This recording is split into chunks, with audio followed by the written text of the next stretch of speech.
हमारे जीवन में अक्सर ऐसे क्षण आते हैं जब हम दुविधा में होते हैं और सही समय पर सही निर्णय नहीं ले पाते। ऐसे में श्रीमद् भगवत गीता के श्लोक में मनुष्य जीवन की हर समस्या का हल छिपा है। गीता के 18 अध्याय और 700 गीता श्लोक में कर्म, धर्म, कर्मफल, जन्म, मृत्यु, सत्य, असत्य आदि जीवन से जुड़े प्रश्नों के उत्तर मौजूद हैं। आपके लिए इस वीडियो के माध्यम से हम कुछ महत्वपूर्ण गीता अनमोल विचार लेकर आए हैं, जिनसे आप प्रेरणा ले सकते हैं। श्रीमद् भागवत गीता, जिसको हम गीता के नाम से जानते हैं, वह 700 श्लोक का एक हिंदू लेख है जो महान युद्ध महाभारत का ही एक हिस्सा है। यह दरअसल महान पांडव राजकुमार अर्जुन और उनको रास्ता दिखाने वाले भगवान श्री कृष्ण के बीच में हुई बातचीत का भाग है। यह संस्कृत भाषा में लिखी गई है, महान लेखक व्यास जी के द्वारा। ऐसा कहा जाता है कि भगवत गीता में हमारी जिंदगी से जुड़े सारे सवालों के जवाब हमें मिल जाते हैं। अगर आपको अपनी जिंदगी में कोई दुख हो या कोई परेशानी हो, या आप किसी ऐसे रास्ते में फंस गए हैं जिसके दो मार्ग हो और आपको समझ नहीं आ रहा आपको कौन सा रास्ता चुनना चाहिए, तो आप भगवत गीता पढ़ या सुन लीजिए, आपको आपकी सारी परेशानियों के जवाब मिल जाएंगे। भगवत गीता का उपदेश सुनते ही या पढ़ते ही आपकी सारी परेशानियां एकदम से हल हो जाएंगी और आप बहुत शांत महसूस करेंगे। कहते हैं, गीता को पढ़ लेने से आपके सारे जन्मों के पाप इसी जन्म में खत्म हो जाते हैं। श्रीमद् भागवत गीता का इतिहास, कहते हैं, कुरुक्षेत्र की पृष्ठभूमि में 5000 साल पहले भगवान श्री कृष्ण ने अर्जुन को उपदेश दिया था, जो श्रीमद् भगवत गीता के रूप में प्रसिद्ध है। भले ही पुराना है, लेकिन यह आज के दौर में भी आपकी सारी परेशानियों के हल आपको दे सकता है। भगवत गीता आपको एक जीने का ऐसा ढंग सिखाती है जो भरोसे और त्याग पर निर्भर होता है। जब तक आपको किसी चीज पर भरोसा नहीं है, आप उसको हासिल नहीं कर सकते, और जब तक आप प्यार नहीं करेंगे तब तक आपको कुछ हासिल नहीं होगा। भरोसे और त्याग से ही आपको सब कुछ हासिल हो सकता है। गीता में श्री कृष्ण ने अर्जुन को यह बताया कि वह भगवान विष्णु के अवतार हैं। भगवत गीता में बताया है जीवन का अर्थ क्या है। जीवन का अर्थ जानना है तो पहले खुद से पूछो कि तुम्हारा कर्तव्य क्या है। जो तुम्हारा कर्तव्य है उसे अपने पूरे दिल से निभाओ। और तुम्हारा कर्तव्य एक ऐसी चीज होनी चाहिए जो तुम्हें करना बहुत पसंद हो, तभी तुम खुश रह पाओगे और जो तुम्हारे आसपास हैं वह भी खुश रह पाएंगे। सब में मैं हूँ, मैं ही हूँ, मैं ही सबकी शुरुआत हूँ, मैं शुरू से भी पहले था और सब खत्म होने के बाद भी रहूंगा। सब मुझ में है और मैं सब में हूँ। जो भी तुम देख सकते हो, छू सकते हो, सुन सकते हो या चख सकते हो, वो सब मैं हूँ। ये नदियाँ, पहाड़, सूरज, ग्रहण, चाँद, सितारे सब मैंने बनाए हैं। मैंने ही भगवान, राक्षस और शैतान बनाए। मैं सर्वव्यापी हूँ। मैं ही ब्रह्मा बनके सब बनाता हूँ और रुद्र बनके सब नष्ट कर देता हूँ। मैं ये सृष्टि यूं ही बनाता और तोड़ता रहूंगा ताकि आत्माओं को मौके मिल सके जन्म और मृत्यु से मोक्ष पाने को और हमेशा के लिए परमात्मा के साथ रहने को। आत्मा अजन्मी है, इसे कोई मार नहीं सकता। भगवान कृष्ण ने अर्जुन को संदेश दिया कि आत्मा को कोई जला नहीं सकता, डूबा नहीं सकता और नहीं काट सकता है, लेकिन आत्मा को परमात्मा के साथ हमेशा रहने के लिए ये परीक्षा रूपी जीवन में बैठना ही पड़ेगा। इस परीक्षा के लिए परमात्मा से बिछड़ के आत्मा को पृथ्वी पर किसी न किसी रूप में जन्म लेना पड़ता है। 88 करोड़ जूनियों को जीने और भोगने के बाद एक आत्मा को मनुष्य का शरीर और दिमाग मिलता है। हर आत्मा को अपने अंदर के तामसिक और राजसिक अवगुणों से निकल के सात्विक जीवन में प्रवेश करने के मौके मिलते हैं। हमारे तामसिक गुण वो हैं जो हमारे अंदर हीन भावना पैदा करके हमें खुद को उदास और नुकसान पहुंचाते हैं। हमारे राजसिक गुण हमें लालची और ईर्ष्यालु बना के दूसरों के प्रति नुकसान पहुंचा सकते हैं। इस जीवन की परीक्षा में सबको अपने तामसिक और राजसिक गुणों को परित्याग करके अपने सात्विक गुणों से परिचित होना पड़ेगा। सात्विक गुण वो हैं जो आत्मा को अपने आसपास की हर चीज से जोड़ें और उन्हें प्यार करना सिखाएं। धर्म वही है जो धारण किया हुआ है, जिसे आपका दिल मानता है। जैसे झूठ नहीं बोलना, चोरी नहीं करनी, भगवान का निरादर नहीं करना, दूसरों को नुकसान नहीं देना। हर आत्मा को अपने जीवन काल में हर समय धर्म का पालन करना होगा और धर्म की रक्षा करनी होगी। हर मनुष्य के अंदर काम, क्रोध, लोभ, मोह, अहंकार और ईर्ष्या जैसी भावनाएं हमें अपने और दूसरों के प्रति नुकसान पहुंचा सकती हैं। इन भावनाओं को मनुष्य को हमेशा अपने नियंत्रण में रखना होगा, क्योंकि इनके बहाव में किया गया कोई भी काम हमारी जीवन भर की परेशानी का कारण बन सकता है। हमारी इच्छाएं ही मूल कारण हैं हमारा पृथ्वी पर वापस आने का। इस परीक्षा रूपी जीवन में हर मनुष्य हर समय कुछ इच्छाएं रखता है।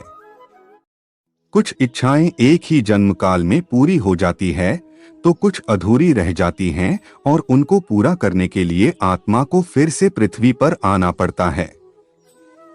अगर हम कोई भी इच्छा न रखें तो हम इस जीवन और मृत्यु से मुक्त हो सकते हैं। तुम खाली हाथ आए थे और तुम खाली हाथ चले जाओगे।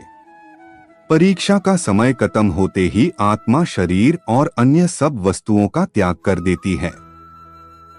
जो भी संसार में रहकर बनाया वो अब किसी और का होगा और आत्मा अपने कर्मों के फैसले के लिए चली जाती है। अपने अच्छे कर्मों के लिए आत्मा कुछ समय के लिए स्वर्ग और बुरे कर्मों के लिए नरक में चली जाती है।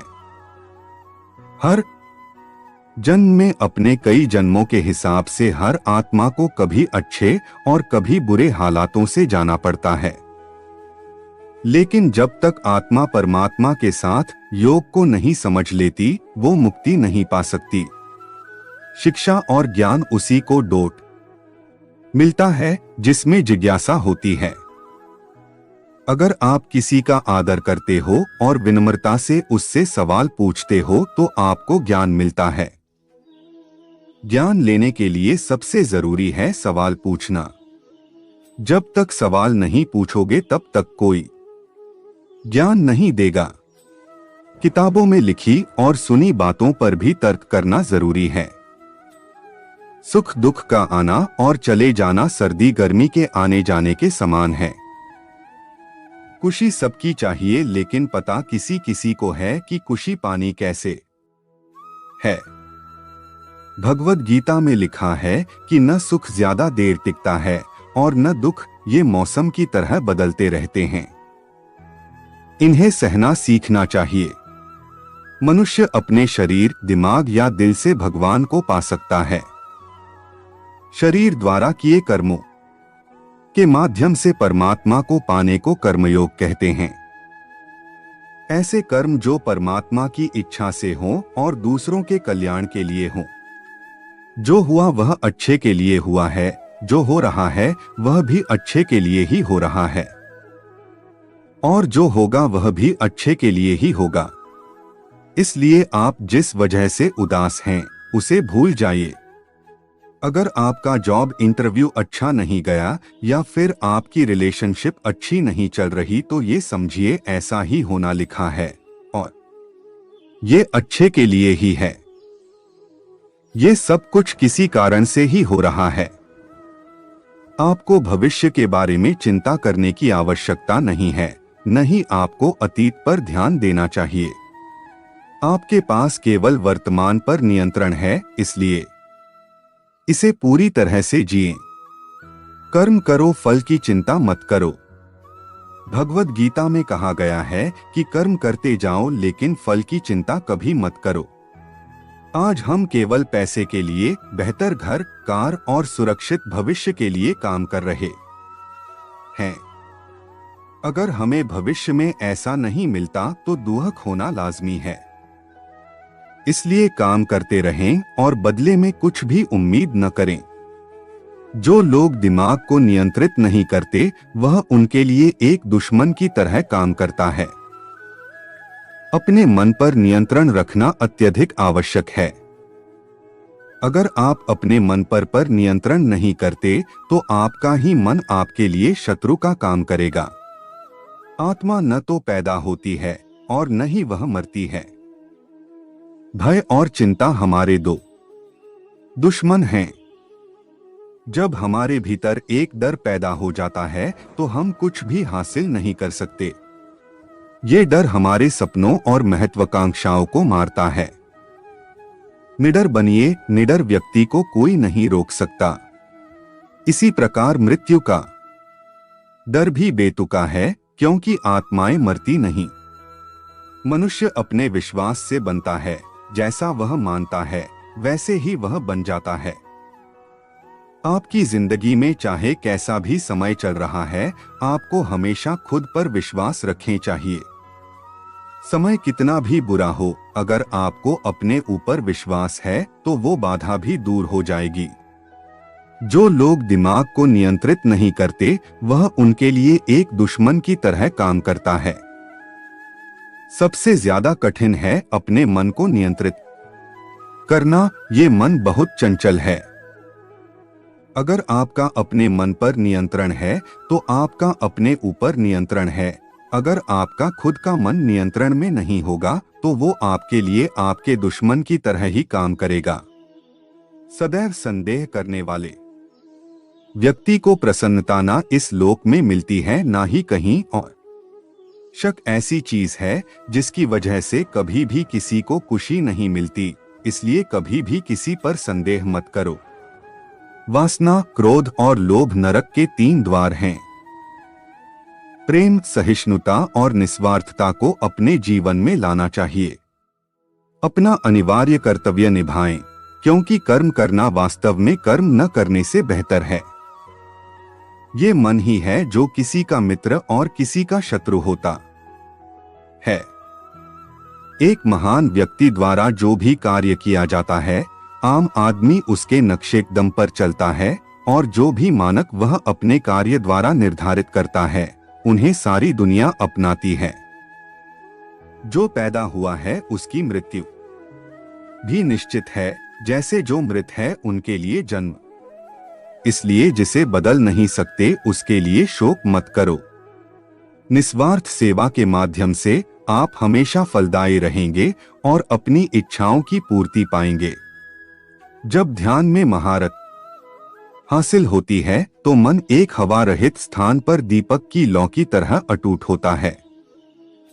हमें अपने लक्ष्य से बाधाओं ने नहीं, बल्कि एक ऐसे आसान रास्ते ने रोका है जिस पर कोई लक्ष्य ही नहीं। जिन्होंने आपके साथ बुरा किया उनको माफ करके, और जिनका आपने बुरा किया उनसे माफी मांग के मुक्ति पाई जा सकती है।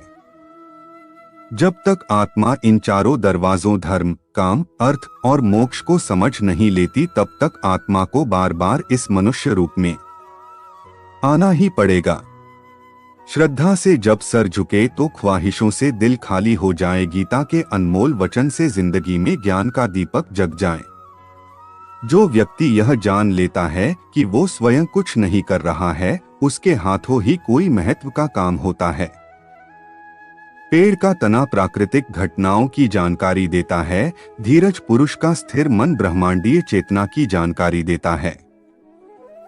चलो तुम एक बात मानो, श्री कृष्ण की गीता को जानो, सभी सवालों के जवाब मिल जाएंगे, देखने के सारे नजरिया बदल जाएंगे। जीवन में अगर खुश रहना है तो अपने आप से प्रेम करना सीखो, केवल स्वयं से अपेक्षा रखें, अन्य से नहीं। भगवान श्री कृष्ण में आस्था है तो उलझन में भी रास्ता है। जब धर्म उतरता है रणभूमि में, तब सारे अस्त्र और शस्त्र अपने आप ही झुक जाते हैं। सर्वोपरि है राष्ट्र धर्म, मन में ना रखो कोई भ्रम, गीता का यही मर्म, करते रहो तुम निष्काम कर्म। गीता कुरान जैसी किताबें हमें जीना सिखाती है, फिर भी लोग जिंदगी को किताबों से अलग रखते हैं। जब से श्रीमद् भगवत गीता को अपने जीवन में उतारा है, तब से जिंदगी में धन दौलत और खुशियों का उजियारा है। यह अर्जुन की दुविधा है कि श्री कृष्ण की महिमा है, गीता कर्म की प्रतिभा है, भक्ति की गरिमा है। रामायण, महाभारत और गीता हमारे जीवन को बेमिसाल बनाती है, हर समस्या का निदान देकर सभी के जीवन को महान बनाती है। तुम्हारे संग जीवन रूपी युद्ध में ना हाथी ना घोड़े ना कोई महारथी हो, विजय निश्चित है तुम्हारे साथ, कर्ण सा मित्र और श्री कृष्ण सा सारथी हो। गीता ज्ञान की धार है, गीता जीवन का सार है, ज्ञान से प्रसिद्ध गुप्त है, पीवत से आत्मा तृप्त है। वेद पुराण और गीता को एकाग्रता से पढ़ना होगा, वर्तमान के परिस्थितियों से समझना और परखना होगा। मुझ पर विश्वास करो, मैं कभी आपको अकेला छोड़ने वाला नहीं, क्योंकि जहां कोई नहीं वहां भी मैं हूं। अपने लक्ष्य को स्पष्ट रूप से अपने अंतर्दृष्टि में देखते रहिए, अपने कर्म को सही दिशा में करते रहिए। निष्काम कर्म की एक ही है परिभाषा, तू बस कर्म कर, मत रखो फल की आशा। संसार की कोई भी वस्तु न सुंदर होती है और न खराब, बस देखने का नजरिया ही उसका करती है हिसाब। गीता के ज्ञान की ज्योति जगा दो मन में, हो हमेशा कर्म योग का उजाला रहे सदा जीवन में। मन को अगर अर्जुन सा जिज्ञासु बना लिया तो आपकी चेतना माधव अपने आप बन जाएगी। गीता और कुरान सब एक ही संदेश देते हैं, सत्य को जानो यही श्री हरि विष्णु कहते हैं। तहजीब की अंगड़ाई में मरियम और सीता है, मेरी हर सांस में कुरान और धड़कन में भगवत गीता है। कल पुस्तक मेले से संजोकर अपना हिंदुस्तान ले आया मैं, एक ही झोले में गीता और कुरान ने आया। तुलसी पूजन कीजिए रख गीता को हाथ, नीज अस्तित्व ना खोइए रहे संस्कृति के साथ। आपके द्वारा किया जाने वाला व्यवहार ये दिखाता है कि आपको संस्कार कैसे मिले हैं। आओ तुम भी मेरी गीता पढ़ो, मैं भी तेरा कुरान पढ़ता हूँ, आओ तुम भी आरती करो, मैं भी आह्वान करता हूँ। युद्ध भूमि में गीता ने ही सबको राह दिखाई है, गीता के बिना यहाँ मुक्ति किसने पाई है। हौसले को बढ़ाते रहो अपने उत्साह के उमंग में, हरदम कदम बढ़ाते रहो अपने मंजिल के गगन में। क्यों कहते हो कि जीवन में दुखों का कोई दान नहीं, गीता पढ़ लो फिर देखना कौन से कर्म का निदान नहीं। जब न्याय का फैसला सत्य के पक्ष में ना हो तो शस्त्र उठाना आवश्यक हो जाता है। अपने हाथों में मैं गीता, जुबान पर कुरान रखता हूँ, खुद के भीतर मैं अब भी मैं एक जिंदा इंसान रखता हूँ। कुरुक्षेत्र से एक ज्ञान मिला जिसे हम गीता कहते हैं, जनकपुर से एक देवी मिली जिसे हम सीता मैया कहते हैं। इंद्रियां शरीर से ऊंची हैं, मन इंद्रियों से ऊंचा है, मन के ऊपर बुद्धि है और बुद्धि के ऊपर आत्मा है। इस प्रकार जो सर्वोच्च है उसे जानकर आत्मा को अहंकार पर शासन करने दें, शून्य स्वार्थी इच्छा वाले भयंकर शत्रु का वध करने के लिए अपनी शक्तिशाली भुजाओं का प्रयोग करें। इस ब्रह्मांड में परिवर्तन निश्चित है, नियमित है। आप एक पल में करोड़पति या कंगाल हो सकते हैं। भय और चिंता दो शत्रु हैं जो हमारे कल्याण में बाधक हैं। हमें उन्हें अपने दिमाग से पूरी तरह से मिटाने का प्रयास करना चाहिए। तुम खाली हाथ आए हो और खाली हाथ चले जाओगे। मनुष्य अपने विश्वास से बनता है, जैसा वह मानता है वैसा ही वह है। जो व्यक्ति संदेह करता है उसे कुछ हासिल नहीं होता, शंका करने वाला प्राणी कभी खुश नहीं रहता। जब मन व्याकुल हो तब कोई भी निर्णय न लें, भरे हुए मन से लिया गया निर्णय कभी सही नहीं होता। यदि आपका आपके मन पर नियंत्रण नहीं है तो आपका मन आपके दुश्मन के समान है। मन बहुत चंचल होता है, इसे वश में रखना मुश्किल है पर असंभव नहीं, अभ्यास से इसे वश में किया जा सकता है। जिसका जन्म हुआ है उसकी मृत्यु निश्चित है, इसलिए जो हुआ है उसका शोक व्यर्थ है। आप भविष्य को नहीं जानते, इसलिए आपने वाले कल की चिंता में आज दुखी मत होना। आप केवल भविष्य का स्वागत कर सकते हैं और इसको संवारने के लिए आज कर्म कर सकते हैं। आपके अधिकार में सिर्फ कर्म करना है, इसलिए कर्म करें, फल की चिंता न करें। जब कोई भी कर्म करने में आपको फल की चिंता नहीं रहती तो वो आपको जकड़ता नहीं है। जो हो रहा है वो अच्छा हो रहा है, जो होगा वो भी अच्छा होगा, इसलिए व्यर्थ चिंता मत करो। आज जो आपका है वो कल किसी और का होगा और परसों किसी और का, इसलिए व्यर्थ चिंता मत करो। आत्मा अमर है, शरीर तो सिर्फ मिट्टी है। आत्मा न पैदा होती है न मरती है। चाहे इस काल में या फिर आने वाले काल में कोई भी ऐसा व्यक्ति नहीं है जिसने अच्छे कर्म किए हों और उसका अंत बुरा हुआ हो। जब इंसान की जरूरत बदल जाती है तो उसके बात करने का तरीका भी बदल जाता है। अहंकार सर्वनाश की ओर ले जाता है। समय सबसे बलवान है। तुम इस धरती पर मेहमान हो, मालिक नहीं, इसलिए अहंकार छोड़ दो। जिसे तुम अपना समझकर मग्न हो रहे हो, बस यही भावना तुम्हारे दुखों का कारण है। मैं सभी प्राणियों का समान रूप से देखता हूं। न मुझे कोई कम प्रिय है न अधिक, लेकिन जो मेरी प्रेम पूर्वक आराधना करते हैं वो मुझ में निहित हैं और मैं उनके जीवन में आता हूं। अपने आत्मज्ञान की तलवार से अपने हृदय के अज्ञान संदेश को डोट काट कर फेंक दो। उठो, अनुशासित रहो। यदि आप धर्म करोगे तो आपको ईश्वर से मांगना पड़ेगा, लेकिन यदि आप कर्म करोगे तो ईश्वर को आपको देना पड़ेगा। जिस प्रकार सूर्य उगते ही अंधकार मिट जाता है, उसी प्रकार सही ज्ञान की प्राप्ति से अज्ञान का अंत हो जाता है और सभी वस्तुएं अपने वास्तविक रूप में दिखने लगती हैं। जो व्यक्ति कर्म तो करता है परंतु वह स्वार्थ प्रेरित होकर फल की चिंता करता है, ऐसा व्यक्ति दुखी और बेचैन रहता है, क्योंकि उसे सिर्फ इस बात की चिंता रहती है कि फल क्या मिलेगा। उससे मत डरो जो वास्तविक नहीं है, न कभी था और न कभी होगा। जो वास्तविक है वो हमेशा रहेगा, उसे नष्ट नहीं किया जा सकता। लोग आपके अपमान के बारे में हमेशा बात करेंगे। सम्मानित व्यक्ति के लिए अपमान मृत्यु से भी बढ़कर है।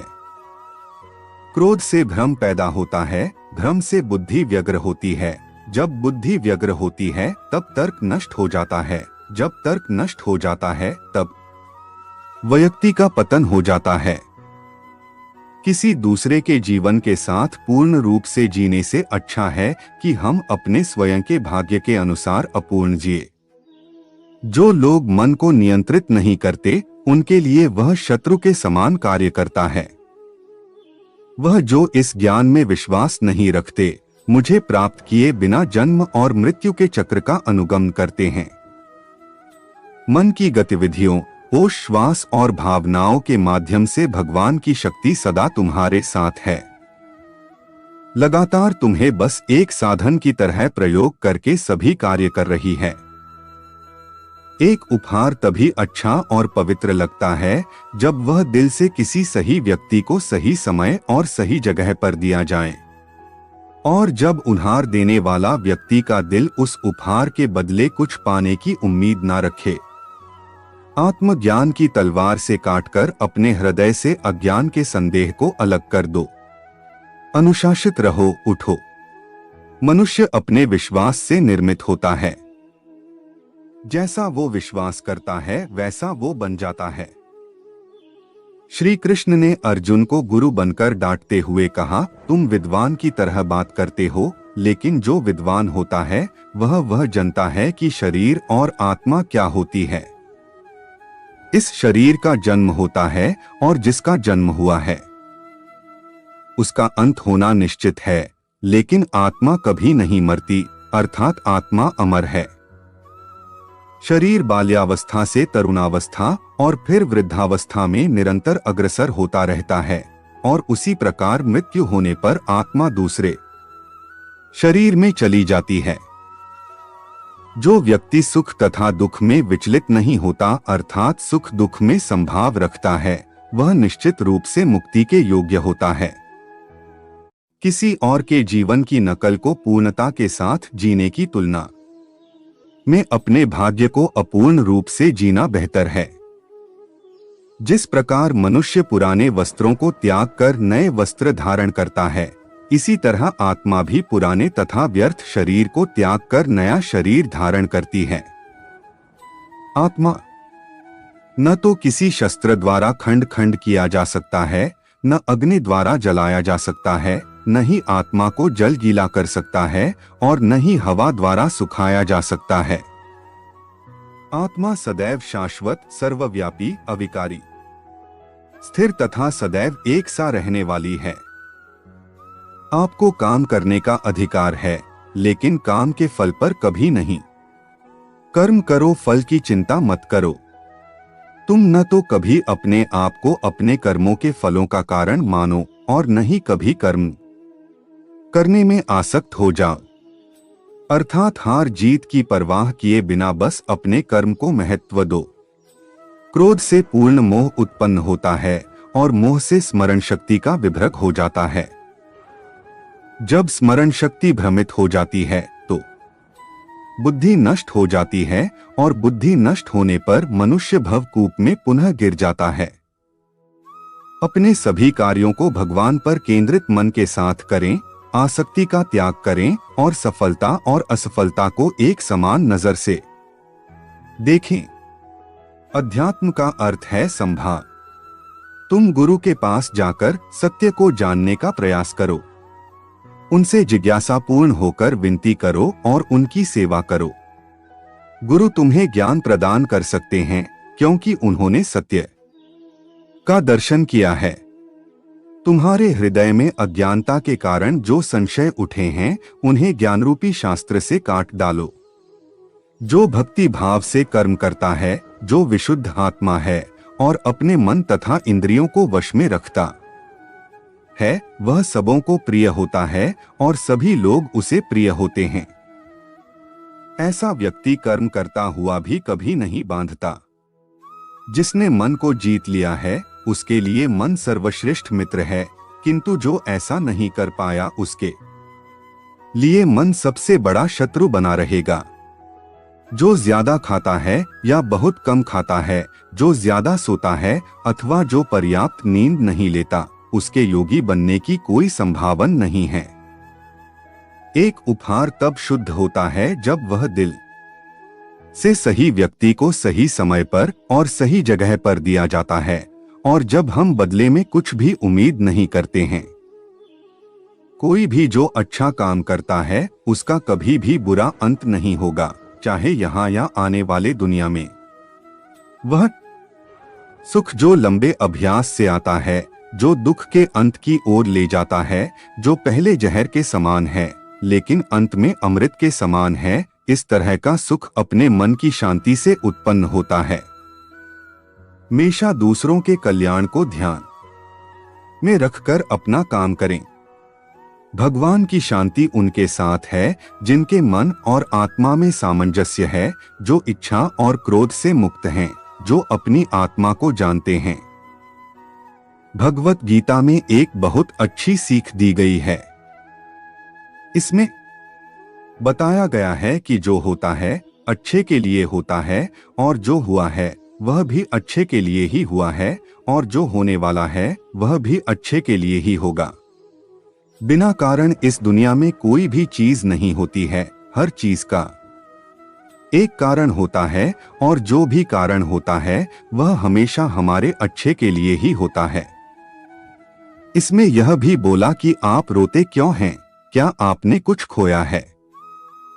आप कुछ खो ही नहीं सकते क्योंकि आप अपने संग इस दुनिया में ऐसा कुछ लाते ही नहीं है जो आप खो दें।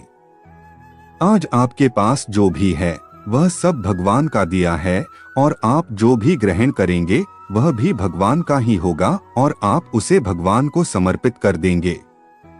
आप इस धरती पर खाली हाथ आए थे और खाली हाथ ही जाएंगे, तो फिर किस बात के शिकवे गिले। भगवत गीता में ऐसी और भी बहुत अच्छी सीख दी गई है जिंदगी जीने के लिए। यह मानना महान वैज्ञानिक और आविष्कार अल्बर्ट आइंस्टीन का भी है। यदि आप भगवत गीता पढ़ते हैं तो आपका मन बहुत शांत हो जाएगा और आप अपने जीवन को सफल और सुखी तरीके से जी पाएंगे। हम उम्मीद करते हैं आपको इन भगवत गीता विचार से कुछ प्रेरणा मिलेगी। आप भ्रम की स्थिति से बाहर निकलेंगे और अपने जीवन में बेहतर निर्णय ले सकेंगे। इन भगवत गीता अनमोल विचार को अपने दोस्तों और चाहने वालों के साथ भी साझा करें ताकि उनकी मुश्किलों का भी हल हो सके। धन्यवाद।